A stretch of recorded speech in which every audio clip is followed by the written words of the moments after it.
Okay, let's talk about the Rifter. First, I have to admit something. Even though I started playing Eve on and off since 2006, so nearly 20 years, I've never actually flown a Rifter. Partially because I started training Amar vessels and then went to fly with Pi, and Pi flew Amar vessels exclusively. So for years I wasn't even allowed to fly anything else. And I've kept that tradition alive, even though I tried some other ships for time to time. I never had really interested in trying the Rifter, even though I thought it was, yeah, a decent ship. So after posting a video where I was killing a lot of rifters with my slicer, I thought, well, maybe I should look at the ship again and see if I can make something decent of it. Even though people think it's a decent ship, and not a lot of people fly it, and I think I know why. If you look at the Rifter, it's in general, if you look at all the stats, and I always look at all the stats, not just the traits, it's an average ship. Its bonuses has to do with damage, especially the rate of fire, which adds at level 5 35% to damage. But I consider the fall of bonus a kind of a damage bonus as well. It means you're able to project your damage to farther out than you normally would. So those are the best bonuses. With regards to slots and fitting, it has 3 mid and 4 low slots, which is pretty ideal for a combat frigate, since you have all the tackle that you need and you can also support a decent tank or at least support your damage. So that's quite good, but it's not the best. CPU and power grid are also good, but not the best. And the speed is also good, and the base hit points is also good. In short, the Rifter gets a 7 for me in a score of 1 to 10. It's above average, but it's not the best. It doesn't excel in anything, and I think that's the Rifter's biggest problem. If I look at popular fits look a bit like this. Either there's a 200mm plate and 200mm autocannons for damage, or there's a 400mm plate and 150mm autocannons for damage, and usually the mid slots are an afterburner, a weapon and a scrap, with the 400mm plated version using a Tech 1 afterburner, named one, and this version using a T2. What this means is it has a fairly good amount of buffer, 4500 effective hit points. Its damage, even just with regular Republic fleet ammo, yeah, you get about 200 DPS, at least if you overheat it. So, which is also, yeah, quite decent. Its speed is about 1k, which is also decent. So, all in all, it's average in anything. But the biggest disadvantage of being average in everything is not excelling in anything. And if you fight a fight, especially 1 versus 1 fight, and the enemy manages to dictate their terms to you, they might outtrack you, they might outrange you, they might outdamage you, they might outtank you, because in all those areas, if they attack you on their strength, you will be weaker than them. So that means you cannot dictate the fight, you're full fighting on their terms, and you will lose. Not by much, because you're still a 7, you're still pretty good, but you're just not good enough. So that's a problem with this regular Rifter fit. And the major disadvantage I think it has, it's just too slow. Especially if you change this for a named afterburner, what a lot of players do. Its speed drops like 100 meters a second at least, and it just cannot dictate any kind of range. So yeah, that's unfortunate. What I did is the following, and I can show you with this Rifter. I dropped the plate, I kept the wrapper, I kept the damage control, but I put in an extra gyro stabilizer, because a Rifter strength is its damage output, and I'm leaning into that. I even put in another damage rig So when I overheat it now with hail, I'm doing 300 DPS, which is like 50% more than a typical 200 DPS rifter, which is huge. 50% more is really like a lot of damage. 300 DPS is a lot of damage for a frigate. So I'm leaning into its strength, but I don't want to have a weakness. And as you can see, I still have this 4500 effective hit points. That's because I replaced the scram with a medium shield extender. I named one because a Tech 2 won't fit, and it's already tied on the fitting. So, and I have a named afterburner. You can replace it with a Tech 2 as well, depending on your fittings, and you can even get more speed. But it has more speed than the plated drifters for sure.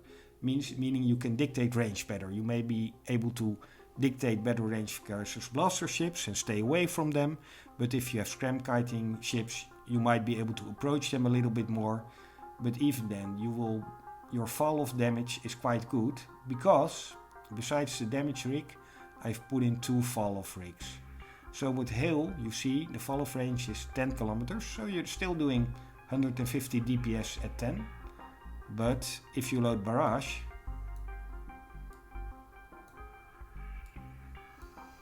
you can see still 200 DPS, and the fall off range is 21 kilometer. So that means you're doing about 100 DPS at 21 kilometers, which is quite good and might be able to chase off a number of tacklers, because they usually orbit about 21, 22 kilometers. So this is also quite an advantage. And it still has the same active tank that the regular Rifter has, but one additional advantage: because most opponents suspect Rifters to have an armored tech, even if they fit projectile weapons, they tend to load explosive ammo.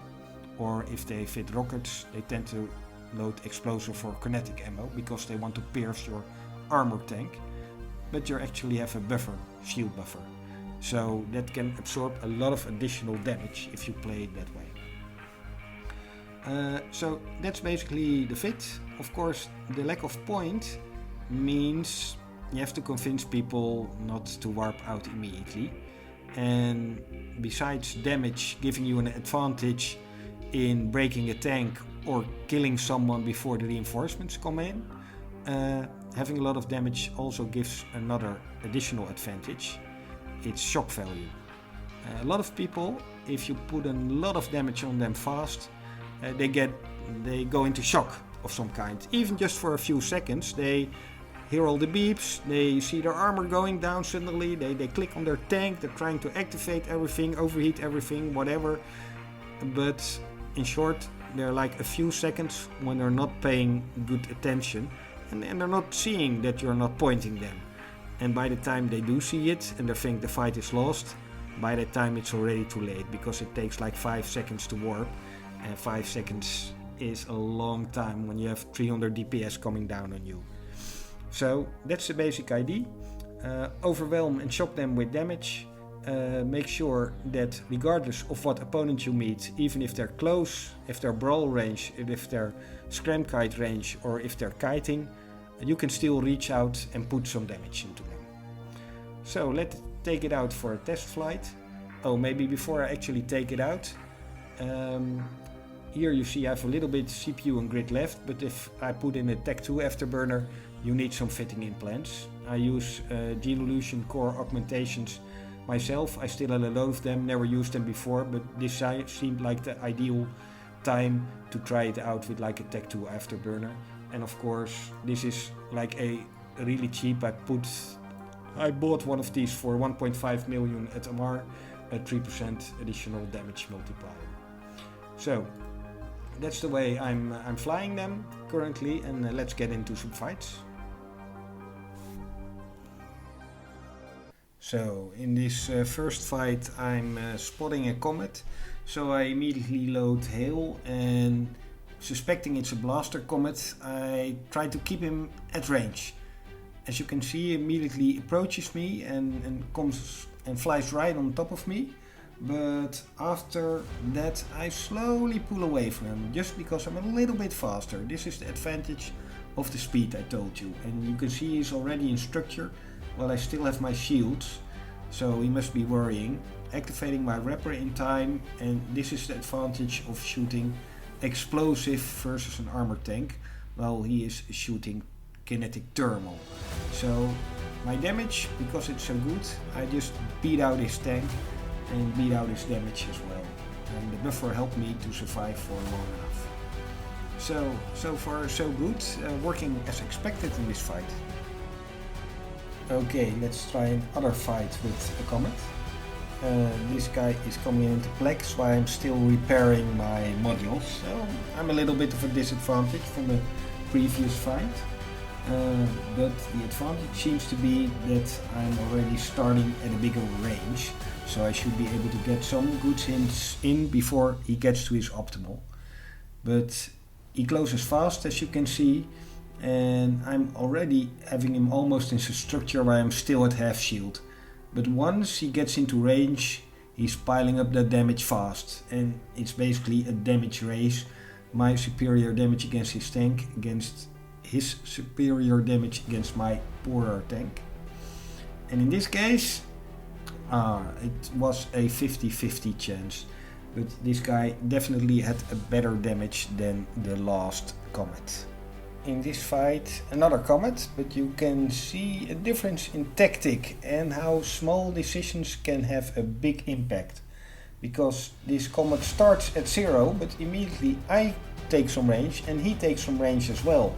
And once I notice that, I know he is rail fitted and I have to close range because I have my close range ammo loaded.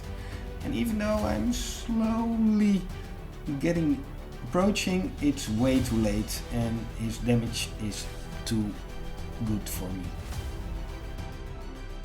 Well, you know what they say, if at first you don't succeed, try and try again. So I have another comet fight coming up for you, but this is like a typical situation where like a whole fleet is capturing a plex while some hostiles are visible on D-scan outside. So what I do, I just wait until all my allies move off and then hope one of the enemies, preferably one and not all of them, come in and hopefully still have a good fight.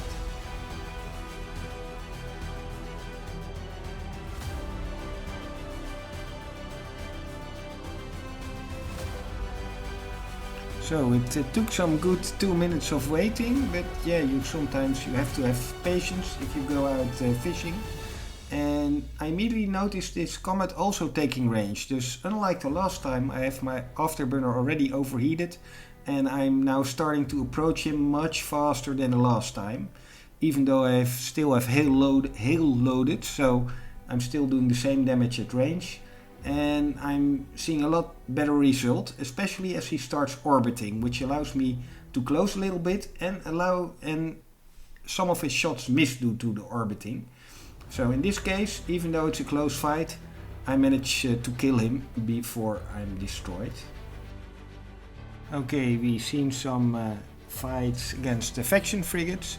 Let's see a few fights against Tech 1 frigates. In this case an Atron at quite a bit of range. In this case I'm using orbits since Atrons have good tracking and can try to get an inside orbit, and I have my hail loaded. But everything seems to be going fine. He's passing me and I'm making a decent orbit and he's barely managing to hit me. I have like 10% shield damage before he dies. So easy win. How about some good old mirror matches? Another Rifter coming in. And of course I have hail loaded, so because I expect him to remain at the same range. And now we will see how a shield buffer against an armor buffer fares. As you can see, my damage is superior. I'm in his armor, but now he's going down slowly. But I'm still at half shields, while he is at half armor. So it seems I'm going to win this race. Probably don't need to repair. He's in structure and gone. Even though he took me to half armor. So as soon as he gets that explosive damage on my armor, it's getting dangerous, but that shield buffer really helps me. Another mirror match. At this point I'm not too worried. I think I have a good handle on Rifter versus Rifter fights, as long as they're armor tank Rifters, of course. So I'm using this moment to take a nice image of the enemy Rifter, who's just sitting there and only starts moving about now, but he's already a long way behind in the race. And even though his armor tank is again pretty impressive, Rifters can sport a recent armor tank, and my damage is just way better.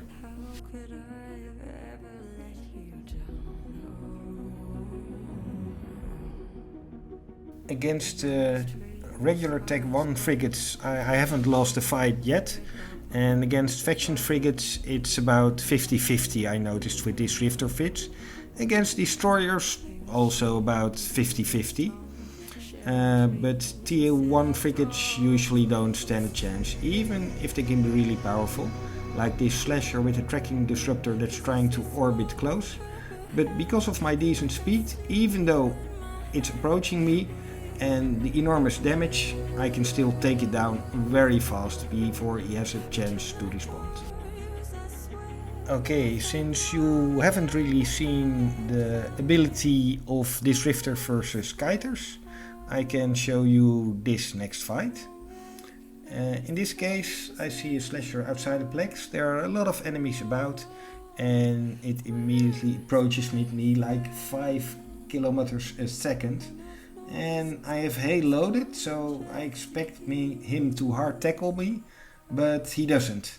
He stays at an orbit about 20 kilometers, so my guns cannot really reach him out there. So I stop firing and switch to barrage, which takes some time of course.